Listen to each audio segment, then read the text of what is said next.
চক্ষুকে উপেক্ষা করে, রাষ্ট্রের সর্বোচ্চ ক্ষমতা উপেক্ষা করে কিন্তু আমরা আন্দোলন সংগ্রাম করেছি এবং আমরা প্রতিবাদ করেছি, প্রতিরোধ করেছি এবং প্রতিরোধ করার চেষ্টা করেছিলাম। আপনারা দেখেছেন রাজপথে।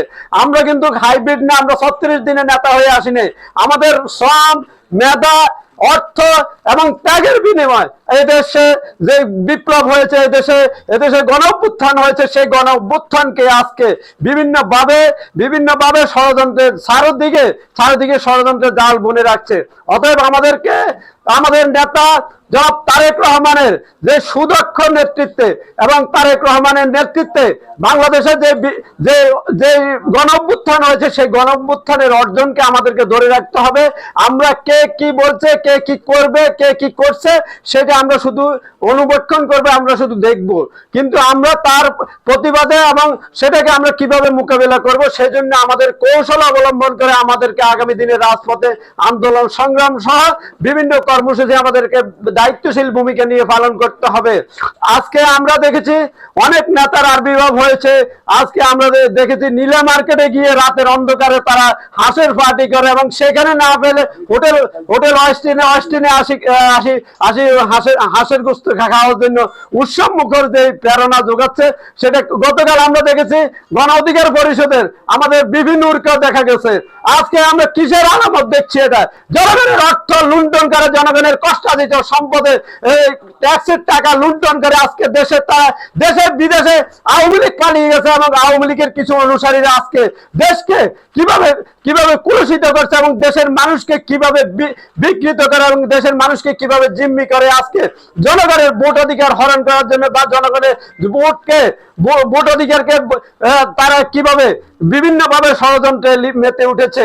আমরা বলতে চাই কোন ষড়যন্ত্র কাজ হবে না। আমাদের জাতীয়তাবাদী আদর্শ এবং ইসলামী মূল্যবোধের শক্তিকে আমাদেরকে সবাইকে কাঁধে কাঁধ মিলিয়ে আগামী দিনের যে কোনো সংকটে আমাদেরকে সবাইকে ঐক্যবদ্ধভাবে প্রতিরোধ করতে হবে, প্রতিহত করতে হবে। তাহলে আমরা আমাদের যে লক্ষ্য উদ্দেশ্য, আমাদের নেতা জনাব তারেক রহমান যে 31 দফা কর্মসূচি দিয়েছে, সেই 31 দফা কর্মসূচির সুফল আমরা পাবো ইনশাআল্লাহ। আগামী দিনে যে রোডম্যাপ ঘোষণা হয়েছে আগামী ফেব্রুয়ারি, সেই রোডম্যাপ অনুযায়ী নির্বাচন অনুষ্ঠিত হবে।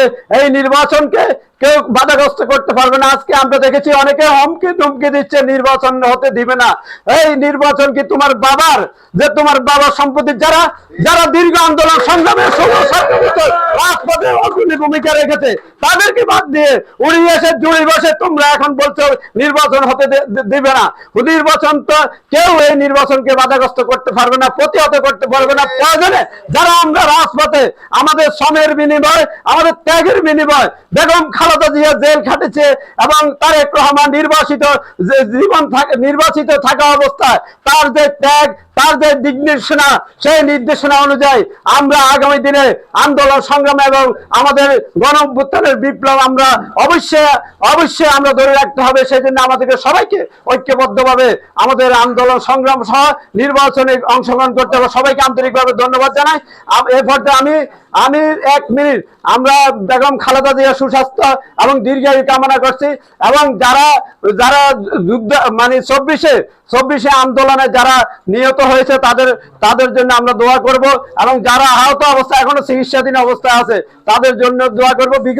বিগত আন্দোলন সংগ্রামে যারা বিপ্লব ঘটিয়েছে, যারা গণ অভ্যুত্থানে ভূমিকা রেখেছে তাদের জন্য আমরা দোয়া করব এবং যারা বেঁচে আছে তাদের সুস্বাস্থ্য এবং দীর্ঘায়ু কামনা এবং বেগম খালেদা জিয়া এবং তারেক রহমান যাতে দ্রুত সময় দেশে এসে আমাদেরকে আবার নেতৃত্ব দিতে পারে, এজন্য সবাইকে আন্তরিকভাবে ধন্যবাদ জানাই।